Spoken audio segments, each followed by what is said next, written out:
Hello everybody and welcome back to the channel. In today's video we're going to be taking a look at the Transformers Kingdom Voyager class Autobot Blaster and Eject. And honestly, what better of a character to end one of the best main lines that we've ever seen from Hasbro and Takara Tomy. This guy is wicked, and the War for Cybertron overall has just been fantastic. If you would have told me 3 or 4 years ago that I would literally be completing almost every single G1 character, I would have said you were absolutely bonkers, as honestly I had no interest in the likes of the Power of the Primes line, Titan's Return, but the War for Cybertron trilogy truly has sucked me in, and honestly I'm so grateful as these figures are really well done. And what a high note to end this line on. Blaster has been one that I've been really looking forward to, as I know many of you have. So without further ado, let's get stuck straight here into the review and take a very quick look at the packaging. You can see fantastic artwork there of the character. Now for those of you who are worried that you may not in fact actually be able to find this guy, considering he's packed in one of the final waves, don't worry, he will in fact also be repacked in the first wave of upcoming Transformers Legacy figures. So that's also quite cool to note. You can see awesome artwork there of the character in bot mode, as well as there in the boombox. As we spin our attention here to the back, wicked product shots. Honestly, I was so hyped to see that not only is this guy a complete brand new sculpt from head to toe, but he does also in fact come with a minion, that being Eject, something that we didn't see with the standalone release of Siege Soundwave. As we spin our attention here to the side of the box, once again you can see there's some fantastic artwork, and that pretty much wraps it up here for the packaging. The actual collector's card that I got this time round was a black Arachnia, and when you do in fact peel the foil, it was simply just dark Arachnia, so nothing that we haven't already seen before, I don't believe. But without further ado, let's put the packaging and the card to the side and of course take a look at Blaster himself. And so here we have Blaster, and at long last it's just so awesome to in fact actually see this guy, and suffice to say he has in fact actually blown my expectations out of the water. I was expecting a mere Netflix Soundwave retool, but as it stands this guy is literally completely brand new head to toe, and you'll definitely see that in regards to the engineering of the transformation. And this really was a figure that we were in a dire need of an upgrade. I believe the last time this guy got a mainline release was in the Titan's Return Leader assortment, which of course meant he was way outdated when in comparison to some of the other War for Cybertron figures, and much like some of the other figures I've reviewed, this is definitely the best version that we've seen officially so far. Now we'll waste no time at all and of course get stuck straight here into the details. You can see in regards to that face sculpt, literally looks fantastic. It's really surprising to see that he hasn't in fact actually been packaged in the 86th line, as this really does feel even a little better than some of the other Kingdom figures we've seen so far. You can see the sculpt, the paint there for the face looks wicked, really does look how it did in the animation. You can see here for the actual cassette deck, that's been painted super nicely, especially where the yellow is concerned, no paint bleeds at all, and you can see the Autobot insignia hasn't actually been tampographed, it has actually been painted, which is super cool. As we take a look here at the actual buttons, you can see there's some nice details such as the stop, the pause, the rewind, as well as fast forward, and the shoulder design as well as the arms also look really nicely done. Now granted, a little more complex when in comparison to his character model, but definitely fits in with the overall War for Cybertron aesthetic. I think these look really cool. You can see there's some nice glossy black paint for the shoulder region. The actual plastic looks really cool as well, and he has a great sense of weight to him, so definitely doesn't feel cheap by any stretch of the imagination. You can see there's some lovely skull work for the forearms as well as for the fist, and we do in fact actually get here a complete brand new sculpt for this fist, that being the trigger finger, which I'll showcase its function in just a second. You can see here for the lower section, this too's also been painted and sculpted super nicely, and in my opinion the lower legs is definitely where the detail is at. This looks incredible, and these actual speakers have a really neat trick during transformation, which literally blew my mind when going through it the first time. This guy's been really well engineered, and they've even gone the extra mile to add some of the smaller details such as these circular sections just above the foot, and check out the actual sculpt work here. This is just so nicely done.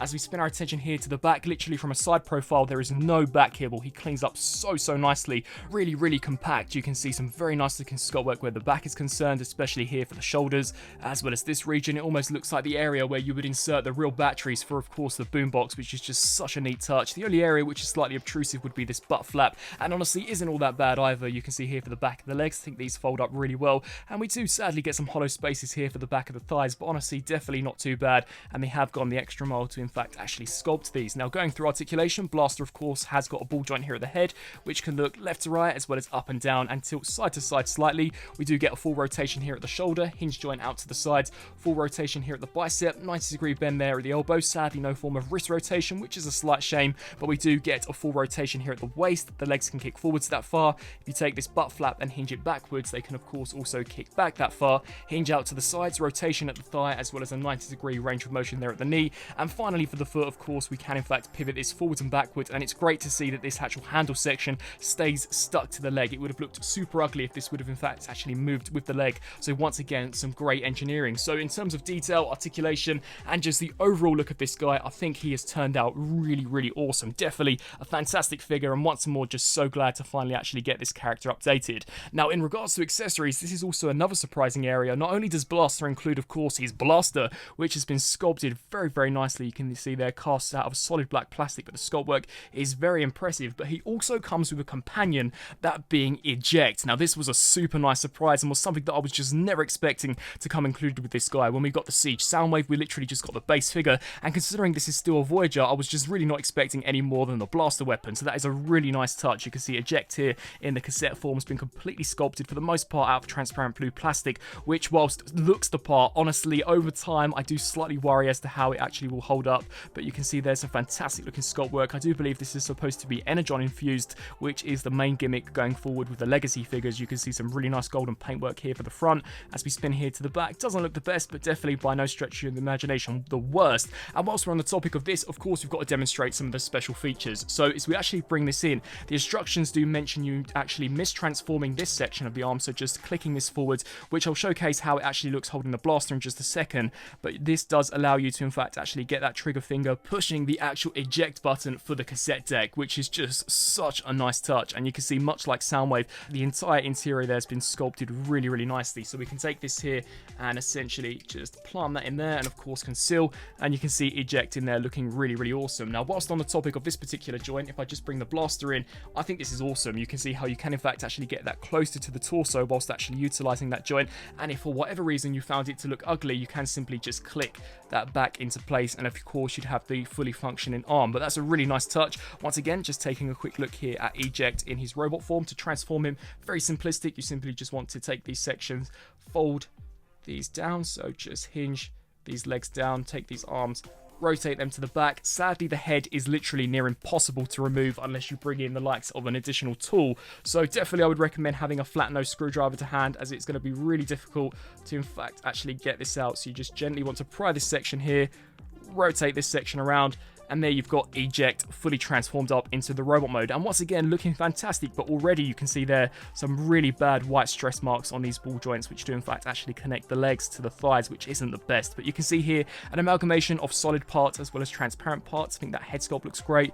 The overall detail looks, for the most part, really nice. And in regards to articulation, we get a ball joint here at the head, which can look left to right, up and down, as well as a hinge joint here at the shoulders, hinge joint out to the sides, full rotation here at the elbow on a ball joint. The legs can in fact actually kick forwards that far, back that far, out to the sides, as well as a full ball joint here at the actual knee. So overall, once again, for an additional accessory, they really have gone all out with this guy. I think he's turned out really, really nicely. So with all that being said, I believe that just about wraps up Blaster and Eject here for robot mode. Without further ado, let's bring in some comparisons, and then of course we'll proceed into the transformation. Here we have Blaster compared next to a few of the 86 movie themed figures, and for the most part I think he scales really well. Surprisingly, he is almost, if not as tall as Commander Rodimus Prime, which may be slightly off, but honestly it's not off by that much. And to be fair, I actually think he looks fantastic with some of these other guys, and it's just so awesome to in fact actually finally fill out the characters from that movie and of course the other seasons of G1, and he looks fantastic. Literally such an awesome figure, and it is great to finally in fact actually have an updated version of Blaster to add to the collection. And of course, comparing Blaster next to his Decepticon equivalent, here we have Netflix Soundwave,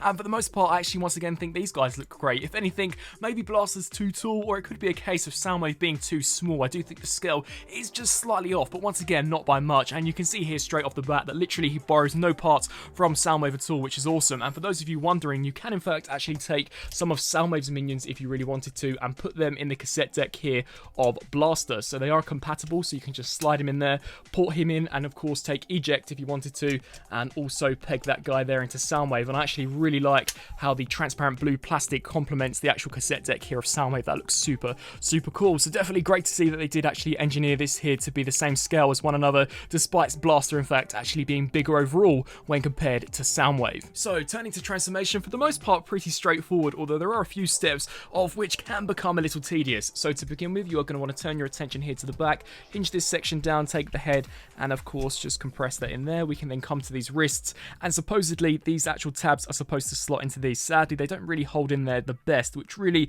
is this figure's main issue, and we'll see that in just a second. But take these here and of course hinge them to the sides. We can then hinge these out to the sides, rotate here at the bicep so that the front is now facing the back, and in fact utilize that joint that we saw when we were in fact actually pushing his own cassette buttons, and disengage this section here and hinge this up just like so. Come to this side and of course repeat the same process. We can then rotate here at the waist so that of course the front is facing the back, and just hinge those down. We can then come here to the front. We're going to want to collapse the feet in, and a really nice touch is that we do in fact actually reverse the speakers around here for the Boombox Mode, which I just thought was such a nice touch, something they didn't have to do but really glad to see. We can then flip here to this side, rotate just like so, take these sections here, pull those forwards, and then we are in fact going to want to take this here, hinge that section up, come to this side, and of course repeat the same process. And now per the instructions, you are in fact actually supposed to leave this section here flush. Personally, I think it helps if you actually don't tab it in just yet and actually leave it risen, as it can become a little convoluted when we're trying to get these panels actually locked in here to the torso. So here you can see a massive black tab. This will in fact peg into this slot here created by the actual underside of the wrist. So you're going to want to hinge this section up and try your best to in fact actually align that in like so, and then at the same time you are also going to want to thread this wrist through this cavity. Now honestly the clearance is minimal, and the area of which is the most frustrating is that literally there's no clearance between this section and this section, and if you do in fact actually lower this, it will detach this from the arm, so it can take quite a bit of finagling to actually get that pegged in there. But just hinge that down like so. You can see a tiny tab that will peg here into that slot, so that seemed to have gone pretty well. And of course come to this side and repeat the same process. I've always found this one to be a little more difficult considering the finger is sticking out, but just once again align this section here up, snap that into place, ensure that this stays down so that we can just fold that in, and then once more just hinge that in like so. Snap that into place, and you can see two slots here and here that will peg there into those two tabs. So just snap that in there, spin our attention to the back, lift the handlebars up, hinge that forwards, come to this side, and snap that into place. And with all that being said, there we have Blaster fully transformed up into what is, in my opinion, his awesome Boombox Mode. Honestly, in my opinion, this absolutely obliterates Netflix Soundwave, a figure of which I actually thought had an excellent cassette mode, but literally this figure makes that guy look so outdated. The attention to detail, as well as how clean it actually compacts, is just honestly mesmerizing. Really, really nice job by the team over at Hasbro and Takara. Now, as we bring this in here for a closer look, you can see the attention to detail is just fantastic. We've got all of these various different dials. We've got the volume adjuster. You can once again see here the actual boombox buttons. We've got the speakers here on the side, all of which looks fantastic. You can see there's some nice waffling, which looks awesome here for the side. Once more, some fantastic looking detail, and as mentioned beforehand, for robot mode, you can see how we have this almost battery-esque compartment, which I think is a really neat touch, and you can see literally no kibble on this at all. It's actually very, very flat, and once again compacts into a really, really awesome looking alt mode. Now, of course, you can still deploy the same cassette deck, which is fantastic. Once more, reveals some really nice internal detailing. In regards to weapon storage, you can, in fact, actually take his blaster, and he has got a tiny slot here on the handle that will peg there into that tab, so just snap that section into place. But yeah, that is pretty much Blaster in a nutshell here in his boombox mode, looking fantastic. You can see really nice sculpt work where the handle is concerned, and you can in fact actually grip this if you wanted to. Now granted, of course, it is slightly out of proportion to what a real life representation would be like, but still very, very nicely done. And for comparison, of course, here we've got Blaster compared next to Netflix Earthrise Soundwave, and straight off the bat, in my opinion, I just think Blaster cleans up so much nicer. You can see how he literally is flat here from an actual side perspective, whereas with Soundwave there were some areas of which stuck out, and when we spin here to the actual side, literally it's like night and day. This guy is just way too bulky. In some regards, I do in fact actually hope they can actually do a new Soundwave, borrowing the engineering that we've seen here from Blaster, and if rumours are true, that is something that maybe we can see in Legacy. But definitely, whilst Netflix Soundwave is definitely not a bad figure, he definitely does appear a little dated when in comparison to our new Kingdom Blaster. So wrapping up on one of the final War for Cybertron figures, that being Kingdom Blaster and Eject, I think this figure is excellent. In regards to robot mode, by far the best blaster that we've ever seen officially by Hasbro and Takara. I think the proportions are all on point. I think the detail's wicked. I love the features such as the actual Eject, the deck. That is super nice. I love that he does in fact actually include Eject as well. A minion that literally I was not expecting to be packaged with this guy, especially considering that Blaster is priced the exact same as Siege Soundwave, of which never came with any minions at all. And this guy's actually a really big Voyager. You saw in bot mode, he's almost as tall, if not as tall, as the Commander class Rodimus Prime, which is just really, really nice. I think in terms of bang for your buck, this guy's definitely one of the best Voyagers out there. The conversion is really well done. I think it results in an excellent looking Boombox Mode. Honestly, definitely obliterates the actual cassette mode that we saw from Netflix Soundwave, and I didn't think Netflix Soundwave could get any better, but actually getting Blaster in hand,